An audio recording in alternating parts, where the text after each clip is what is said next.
buckaroos. This your old pal Gabby Hayes, coming at you with another one of them rip-roaring western yarns. You're darn tootin'. Yes, sirree, Bob.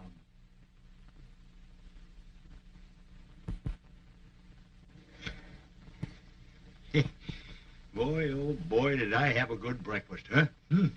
Full. You know what I had? Pancakes. Yes, sir. And I'm a pretty good pancake cooker, too. Well, of course I ought to be. See, my old uncle learned me. Flapjack Hayes, he was known as. There was the greatest cake cooker the world has ever known, human or otherwise. He made all kinds of cakes. You know, he made angel cakes, upside-down cakes, inside-out fish cakes. Yeah, he made dog biscuits. Oh, he could cook any kind of cake. Why, when he was cooking for cowboys, you know, he sometimes would make little big ones, and then other times great. Oh, they was some of them were so big. What they used them for? Saddle blankets. Yes, sir. Well, I'll never forget this. One time at roundup time, he had about 800 cowboys to cook for. So instead of making a lot of small pancakes, he decided he was going to make a biggest ones he ever made in his life. Well, a griddle must have been a half mile across it. Well, he got them all made, you know, and had them stacked up, one right on top of another, and a great big windstorm come up. Oh, blowed, I'd say 700-800 miles an hour. Picked up these flapjacks, and they went sailing through the air and kept right on going all around the country. And you want to know something? They turned out to be the first flying saucers the world has ever known. Yes, sir. Yep. Well, guess I ought to start with today's story, hadn't I? It's about a feller whose real name was Hoot Gibson, and he was quite a bronco buster. It seems his dad was being taken by a shady character named Stark, who was stealing people's land and both their names. Well, of course, Hoot tried to warn his dad, and along with the friends set out to prove a point.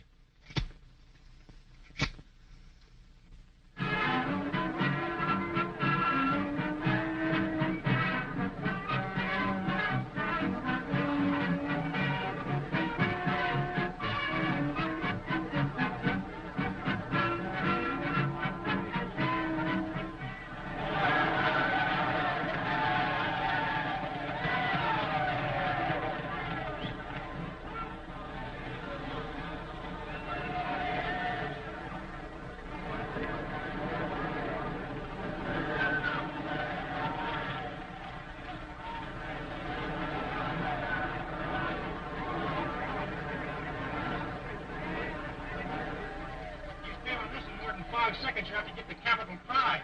Yes, and if you stay on more than 2 seconds, you'll get capital money. That's all? Don't think be worried. Hey, Neil, you want the loan of my rope to tie yourself in the saddle? Nope. You'll need it to tie yourself up with when I win this first prize. All right, let's go.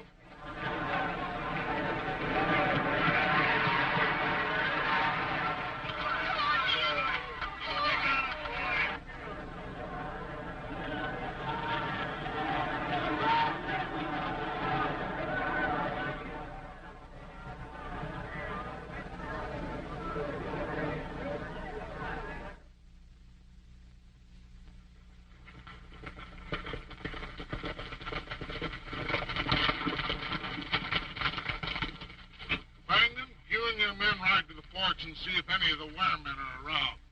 We'll run off their cattle. Meet us at Tonkin Basin and we'll change brands there. I got it.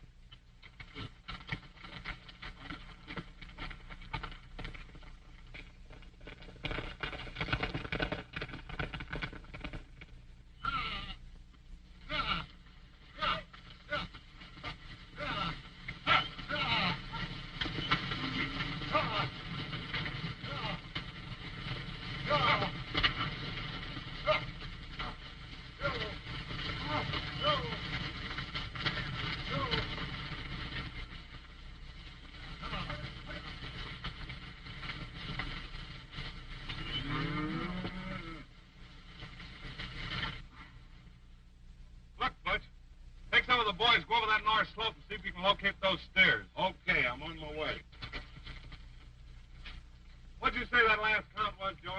I'd say there's around 700 head missing.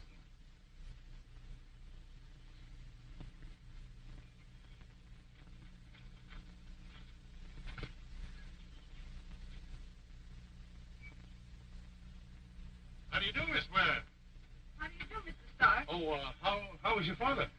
He's doing nicely, thank you. Could I see him? Why, yes, all right. Come in. Thank you. Dad, Mr. Stark is here. Swear tells me you're getting along nicely.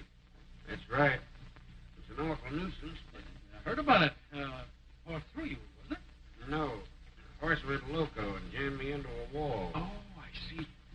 I picked a bad time for it, too. Keeps a man away from his business, such as locating stolen stock. Did you lose some, too? Yeah. That's one of the things I came over to see you about. It'd be funny if ours were mixed up, wouldn't it? What do you mean? Well, if someone ran off our stock and rebranded it, it'd be kind of hard to prove. Well, whoever did it'll never get away with it with me. Nor me. Where are my cattle, Stark? You wouldn't suggest that I know something about that stolen stock now, would you, Ware? No. Oh, no. No more than you did about my note at the bank when you arranged with them not to renew it. You're a friend, Stark. You and Gibson just sit up nights trying to figure out how you can help me lose everything I've got. I've made you an offer for this place and you've refused. I still want it, and I'm offering again. I've got just one good leg, Stark, and I don't want to break that. So get out. You're a fool, Ware. You're a crook, Stark. You're through out here. Good day, Stark. Any orders, sir? Stark, this is Mr. Raleigh, my foreman. Hi. How do you do? Mr. Raleigh will show you the way out, Stark. Good day, Ware.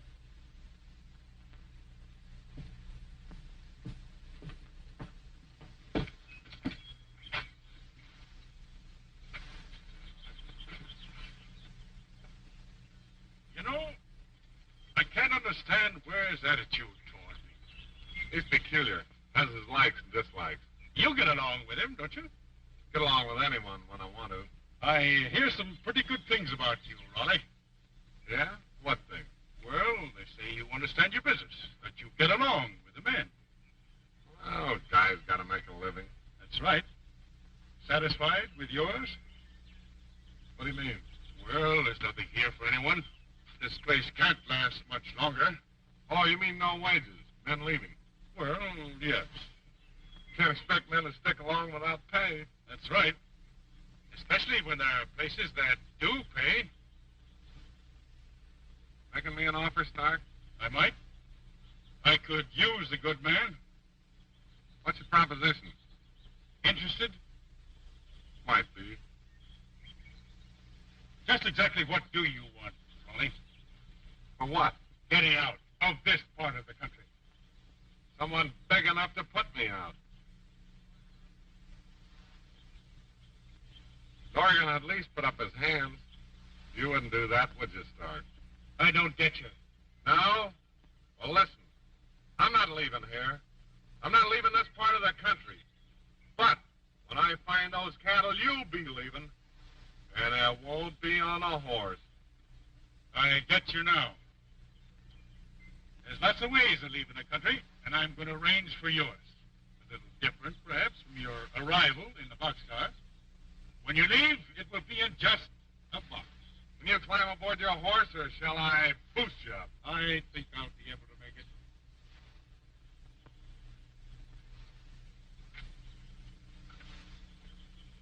Another time, another place. Any time, any place. Get going.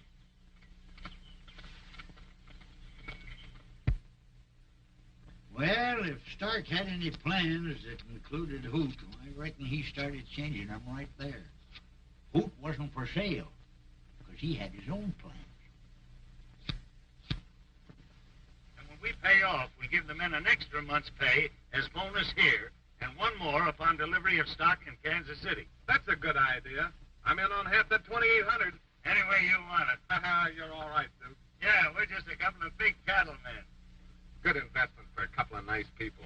Yeah, we're all right, we are. I met the girl and her father. Oh, wrong. I don't. You're just interested in the guy with a broken leg. That's right. Sure. Nobody ever fooled the Duke of Wellington. I don't know how much longer we're going to hold this bunch of cowboys. They're doing an awful lot of talking. They'll get everything that's coming to them. In 3 days. Cash on the line. Well, I hope so. Well, I'm guaranteeing it. All right, I'll tell them now. I'll tell them tonight myself. All right.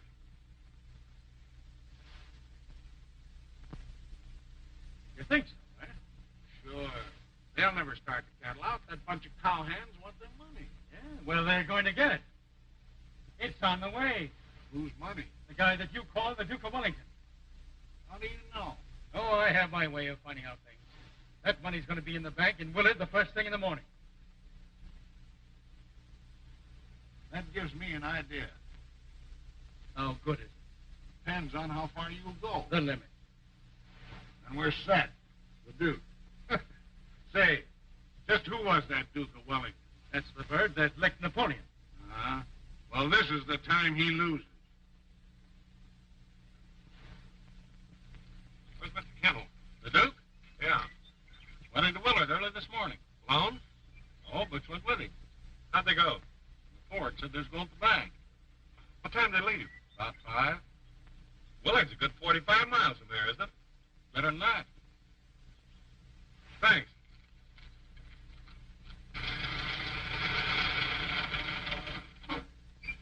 Hiya, Duke. What's the idea of the escort? Oh, thought you might meet up with some naughty men. Step on it, Butch. Wait a minute. Where are we going? Sit down. We don't want any trouble out of you. You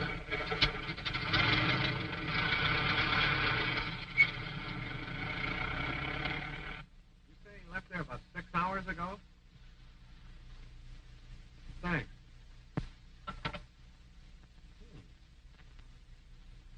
That's funny.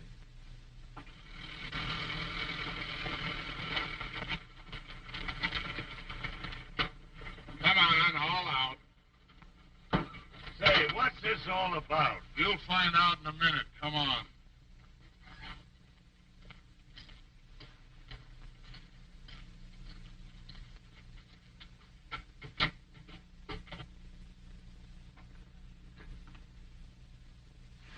Let's have that bankroll. You're taking an awful chance, Dawgan.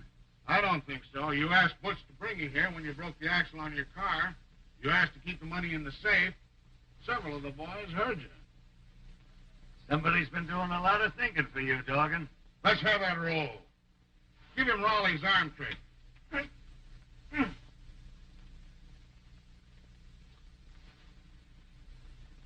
Want a receipt? Big sheep man.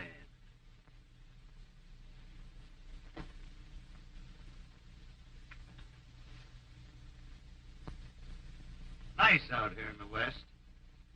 Think I'll bring my folks out later.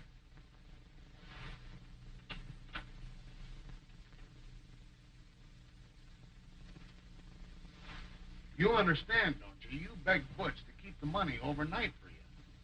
Because you were afraid you might lose it. Isn't that right? That's right. Much obliged, Butch. Oh, don't mention it. You're a smart hombre. Make yourself comfortable.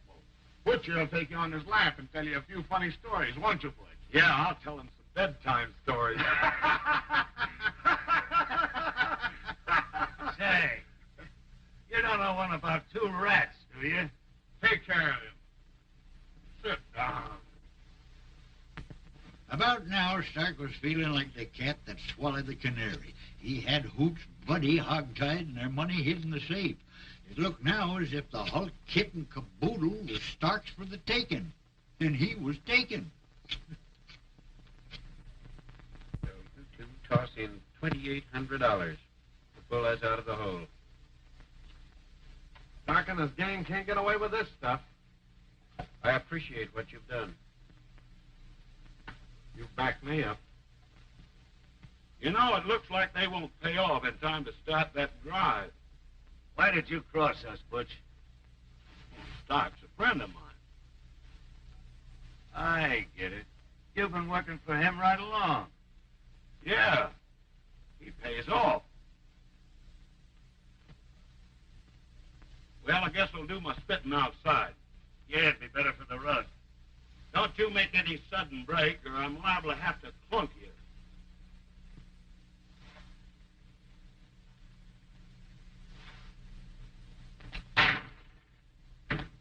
I'm George Wright, Stark's bookkeeper. Yeah? I got no love for him, and I won't stand for this. What do you do with the money? Duggan, put it in the safe. That's great. What can we do? You sit tight. I'll get that money the first minute I can and get word to your ranch. If you do, I'll never forget you for it. Neither will Stark or Dorgan, and I'll get a lot of satisfaction out of that.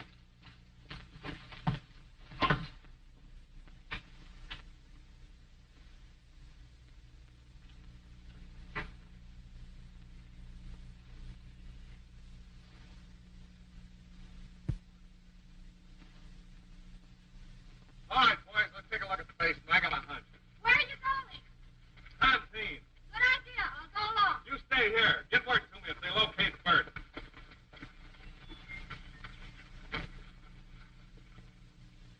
Hello, Craig. What's the idea? What's yours? I'm here to win a bet. He claims you're Neil Craig, the rodeo champ, and I bet you wasn't. Neil Craig? That's what Lem says. Win the bet? Don't be funny. Oh, so that's the way of it, is it? What do you mean? He's hard to keep track of. What is your name out here? Raleigh. Raleigh. That's a new one. Lem says his name is Craig, but his real name is Gibson. Gibson. Sure, Lem used to work for his old man. Stark's partner. Yeah? You win. Tell Stark that. Now that everybody knows who everybody else is, I'll get busy.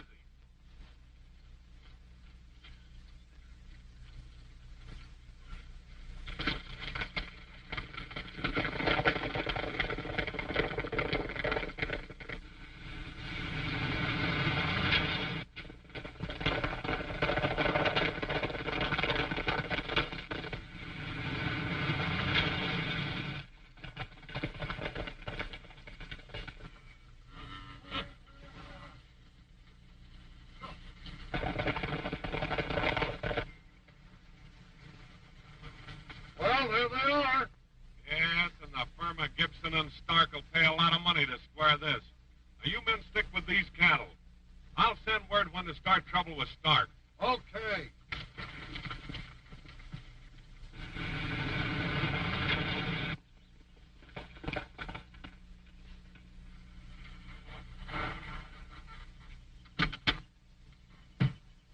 Where? Yes? I'm from the Stark ranch, and I want to talk to your foreman, Mr. I'm not surprised.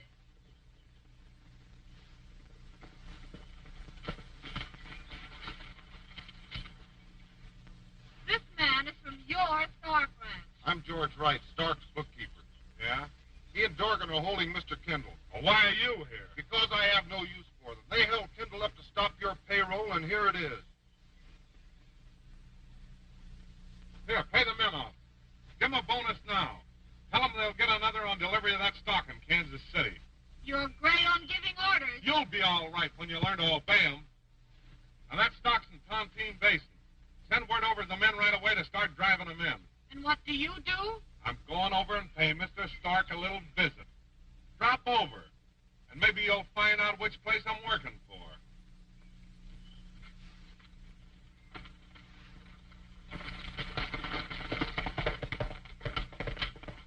Here, take this money down to my men at the basin, pay them off, and tell them to start the drive right away. You coming with me? No, I'm going to the Stark ranch. Okay, miss. All right, Butch. Outside, keep your eye open. Okay. I suppose you know that I'm Stark. I could tell that the way you strutted in here. Now, none of your wisecracks. Who is this guy that you call Sir Walter Roy? A pal of mine. I'm asking you who he is. I want to be around when you find out. One of our men says he knows him. He says he's young Gibson. Wouldn't that be funny? Not to me, it wouldn't.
Where's Bert? Huh.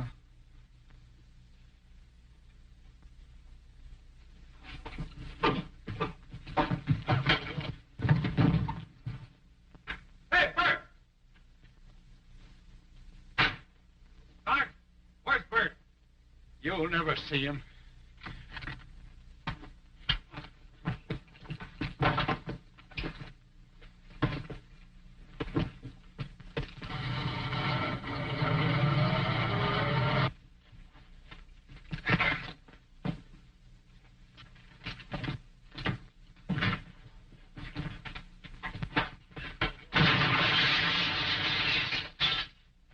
Neil!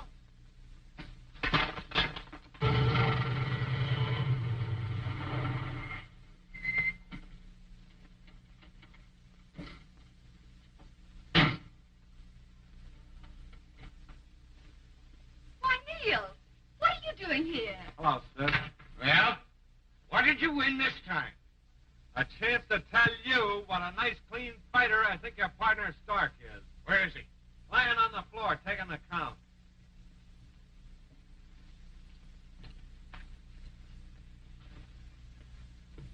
Well, you evidently sent this just in time. I didn't send in a telegram. You signed it, didn't you? I sent it. Oh, signing Stark's name, eh? Not as bad as stealing cattle. Who did that? Why, your man Friday here. What? I'm Ann Blair. You and Stark ran off our cattle. I didn't. Your partner did. How about it, Stark? I did no such thing. Just a minute. I'll give you proof where he's been trimming you for plenty. He's a liar. Who? My son? You can't give me that. I think it's a time that you and I had a little talk. Now, listen. If you only give me just a minute, I can explain the whole thing. Woo! The old man's wound up again. Gwen, I want you to meet your future sister-in-law, Miss Ware. What happened to Bert? Oh. Oh, gang. Where were you when the cyclone hit? Been drinking again, I see. No, but I could use a little one right now. Oh, you want to start something again, eh? Hey, that Hoot Gibson sure was an all-around cowboy, wasn't he? He could use lasso, too. You know, he kind of reminded me of an old uncle of mine. Lasso Hayes, he was known as. Now, there was a lasso man. Why, he used a rope about 7 miles long. Yeah. Was nothing for him, you know, to rope a hummingbird flying through the air 2 miles away. Never even ruffle its feathers. Oh, he was slick with a rope. Well, one time he was being chased by a bunch of outlaws, and he was keeping ahead of them about a quarter of a mile, but they was gaining steady. Things looked bad for him. And he seen a log cabin ahead of it, and the smoke was coming out of the chimney of that log cabin, and as he went by, he just roped that chimney, drug it along behind him, and that's the last them outlaws ever seen of it. Because, you see, that chimney turned out to be the first smoke screen the world has ever known. Strange things, huh? Well, I reckon that's just about all for today, buckaroos. Well, I'll be back next week with another rip-roaring western yarn. You're darn tootin'. Yes, sirree, Bob.